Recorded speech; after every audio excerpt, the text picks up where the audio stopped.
सुलेमान अलैहिस्सलाम ने अल्लाह रब्बुल इज़्ज़त से एक दुआ की, कहा परवरदिगार मुझे एक ऐसी बादशाहत दे जो तूने किसी को ना दी हो।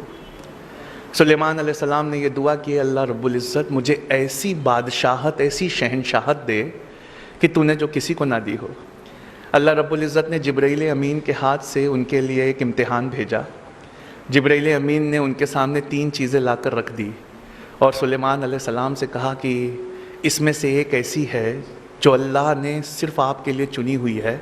मैं आपके सामने तीनों रखता हूँ। अल्लाह ने कहा आप जो चुन लेंगे वो आपकी हो जाएगी। तो उन्होंने पहली चीज़ रखी शोहरत, दूसरी चीज़ रखी दौलत और तीसरी चीज़ इल्म रखा। जब जिब्राइल अमीन ने इल्म रखा सुलेमान अलैहिस्सलाम के सामने तो सुलेमान अलैहिस्सलाम मुस्कुरा दिए, कहा परवरदिगार मुझे माफ़ कर दे, मेरी दुआ गलत थी, मुझे अब बादशाहत नहीं सिर्फ इल्म चाहिए। जब सुलेमान अलैहिस्सलाम ने इल्म लिया, एजुकेशन ले ली, नॉलेज ले लिया, तो जिब्राइल अमीन ने दौलत और शोहरत से कहा कि चलो वापस चलो, तुम्हें सुलेमान ने ठुकरा दिया है। तो दौलत और शोहरत वहाँ कह पड़ी हम कहीं नहीं जा सकते। हमारे रब ने जब हमें बनाया था तो ये हुक्म दिया था कि ए दौलत, ए शोहरत, जहां जहां इल्म या एजुकेशन जाए उसके पीछे पीछे चली जाना। सुलेमान ने इल्म या एजुकेशन मांग कर हमें मांग लिया है। यह इंटरनेशनल मॉनेटरी फंड की रिपोर्ट है मेरे सामने, वो कहती है 70% of Muslims in South Asia, South Asia मतलब Pakistan, India, Bangladesh, 70% of the Muslims in South Asia they earn less than $2 a day. उनकी रोज़ाना की आमदनी $2 से कम है। आप सोचिए, एक पढ़ाई छोड़ देने से हमने क्या क्या छोड़ दिया। एक पढ़ना छोड़ देने से हम कहाँ से कहाँ चले गए। 2016 के दिसंबर में नोबेल प्राइज़ दिया गया, पिछले साल का, इस साल का होने वाला है। 2016 के दिसंबर में जब नोबेल प्राइज़ दिया गया तो एक जापानी बायोलॉजिस्ट थे, उनका नाम है योवोशुरा ओशिमी। इनको नोबेल प्राइज़ फॉर मेडिसिन दिया गया, नोबेल प्राइज़ फॉर मेडिसिन। योवोशुरा ओशिमी की से पूछा गया कि आपने ऐसी क्या चीज़ बनाई है कि दुनिया का सबसे बड़ा इनाम नोबेल प्राइज़ आपको दिया जा रहा है। तो उन्होंने कहा कि मैंने कैंसर की संभवता, कैंसर की पॉसिबल दवा खोज ली है। तो दुनिया ने बड़ा ज़ोर से उनका स्वागत किया। कहा आपने कैंसर की दवा खोज ली? कहा नहीं, दवा नहीं, लेकिन एक क्योर, एक प्रिकॉशन मैंने खोज लिया है। तो दुनिया ने पूछा बताइए ऐसा क्या किया जाए जिससे कैंसर नहीं होता। तो उन्होंने कहा कि जब हम भूखा रहते हैं और हमारी बॉडी के न्यूट्रिएंट्स ख़त्म होने लगते हैं, जब हम भूखा रहते हैं तो हमारे जिस्म के सड़े गले हिस्से को हमारी बॉडी खाने लगती है।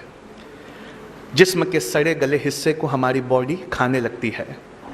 इसे ऑटोफैगी कहते हैं।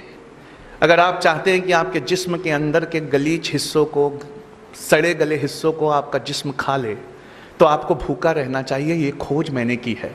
जब बॉडी ऐसे हिस्सों को खाने लगेगी तब कैंसर का क्वांटम या परसेंटेज कम हो जाता है। कहा डॉक्टर योवोशुरा ओशिमी, एक इंसान को साल भर में कितने दिन भूखा रहना चाहिए कि उसमें कैंसर ना पाया जाए? तो उन्होंने कहा 20-25 दिन, तकरीबन 9 से 10 घंटे भूखा रह जाए अगर, तो उसकी बॉडी उसके हिस्सों को खा लेगी, उसे कैंसर नहीं होगा। या रसूल अल्लाह सल्लल्लाहु अलैहि वसल्लम, आज समझ में आया आपने मोमिन पर रोज़े फ़र्ज क्यों किए। आज समझ में आया।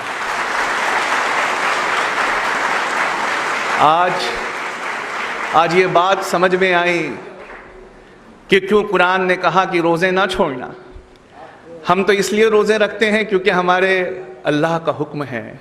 हम तो रोज़े इसलिए रखते हैं क्योंकि हमारे नबी पाक का हुक्म है। लेकिन आज समझ में आया कि इस हुक्म में कौन सी रहमत छुपी हुई है। योवोशुरा ओशिमी को दुनिया का सबसे बड़ा प्राइज़ दिया गया ऑटोफैगी के लिए। ऑटोफैगी यानी जिस्म अपने सड़े गले हिस्से को खा ले।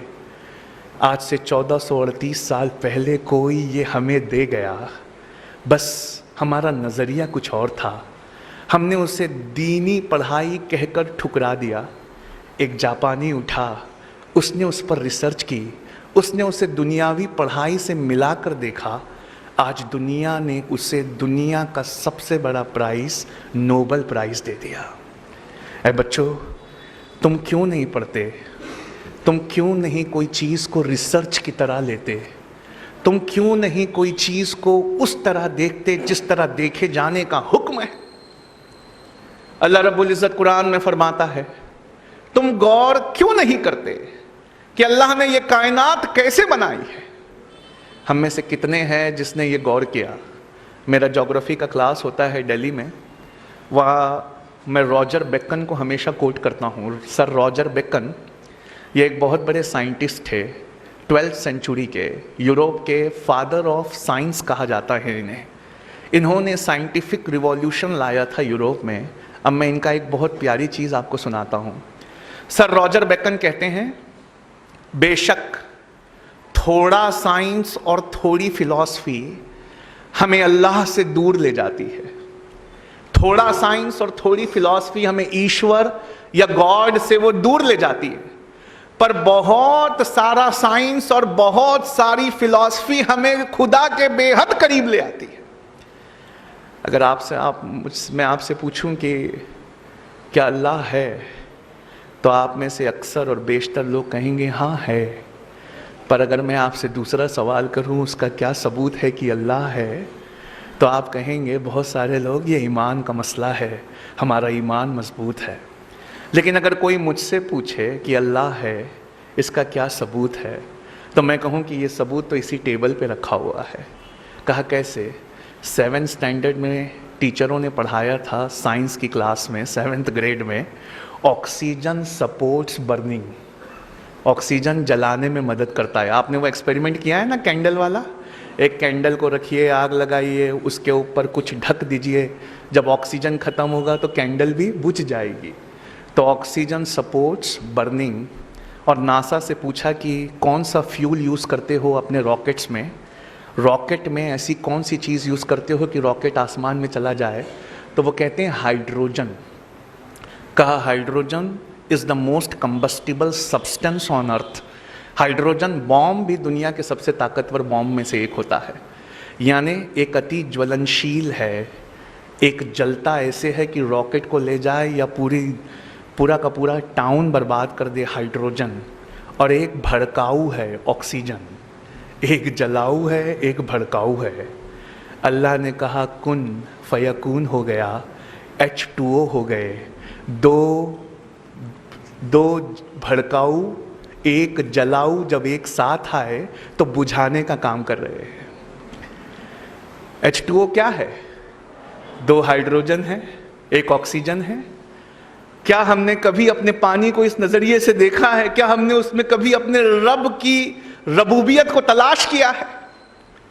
एक इतना ज्वलनशील है कि रॉकेट्स को आसमान में ले जाता है, और एक ऐसा है जो जलने में सपोर्ट करता है। अल्लाह ने कहा कुन, एक हो जाओ, फयकून, एक हो गए, बुझाने का काम कर रहे हैं। मतलब प्रॉब्लम हमारे नज़रिए में है। हमने दीन और दुनिया को बांट दिया, सोचा कि दीन की पढ़ाई कुछ और है, दुनिया की पढ़ाई कुछ और है। दरअसल ऐसा नहीं है। इस्लाम में सब्जेक्ट के हिसाब से दीन और दुनिया की पढ़ाई नहीं को तकसीम नहीं किया जा सकता। इस्लाम में सब्जेक्ट के हिसाब से एजुकेशन को सेग्रीगेट नहीं किया जाता। इस्लाम में नीयत के हिसाब से पढ़ाई को सेग्रीगेट किया जाता है। एक एग्जांपल देना चाहूँगा। मान लीजिए हम में से कोई आलिमत का कोर्स कर रहा है, वो कुरान और हदीस पढ़ रहा है, लेकिन उसकी नीयत ये है कि मैं बड़ा होकर कुरान और हदीस सुनाकर पैसे कमाऊंगा। तो बताइए अब वो दीनी पढ़ाई हुई कि दुनियावी पढ़ाई हुई? दुनियावी हुई। और कोई MBBS कर रहा है, कोई लॉ कर रहा है, कोई इंजीनियरिंग कर रहा है, इस नीयत से कर रहा है कि मैं एक ज़रूरतमंद की मदद करूंगा। तो क्या ये दीनी पढ़ाई हुई कि दुनियावी पढ़ाई हुई? ये दीनी पढ़ाई हुई। मतलब साफ है बच्चों, जो आप पढ़ रहे हो उसमें एक अच्छी सी नीयत जोड़ लीजिए। मेरी पढ़ाई, मेरी रिसर्च, ए अल्लाह, दुनिया के दबे हुए कुचले हुए लोगों के लिए है, मैं उनको एम्पावर करूंगा। डॉक्टर नॉर्मन बोरलॉग ने जब पहली बार ड्वार्फ वेराइटी ऑफ व्हीट की खोज की थी ग्रीन रिवॉल्यूशन में, डॉक्टर नॉर्मन बोरलॉग ने जब पहली बार गेहूं खोजा था जो दुनिया की भूख मिटा सकता था, तो दुनिया ने डॉक्टर नॉर्मन बोरलॉग से ये कहा था, फादर ऑफ ग्रीन रिवॉल्यूशन से, कि आप जितना सोना मांगे हम उतना सोना देने के लिए तैयार है, जितनी दौलत मांगे हम उतनी दौलत देने के लिए तैयार है, बताइए आप क्या चाहते हैं। उन्होंने कहा मैं कुछ नहीं चाहता, मैं चाहता हूं कि ये गेहूं, ये ग्रीन रिवॉल्यूशन का गेहूं गरीबों में मुफ्त में तकसीम कर दिया जाए। मैं अपनी टेक्नोलॉजी के लिए कुछ भी चार्ज नहीं करूंगा, बस मैं भूखों की भूख मिटाना चाहता हूं। क्या आज़म कैंपस में आज कहीं किसी बेंच पर एक डॉक्टर नॉर्मन बोरलॉग बैठा है क्या? क्या आप में से किसी एक के दिल में ऐसी नीयत है क्या कि मैं अगर दुनिया में कुछ बहुत अच्छा पाया तो मैं वो इस दुनिया के लिए छोड़ जाऊंगा? आपकी नीयतें हैं जो अल्लाह के सामने आपके हिसाब में मदद करेंगी। बुखारी की पहली हदीस अल अमालु बिन्निया है, अमल का सारा दारोमदार नीयत पर है।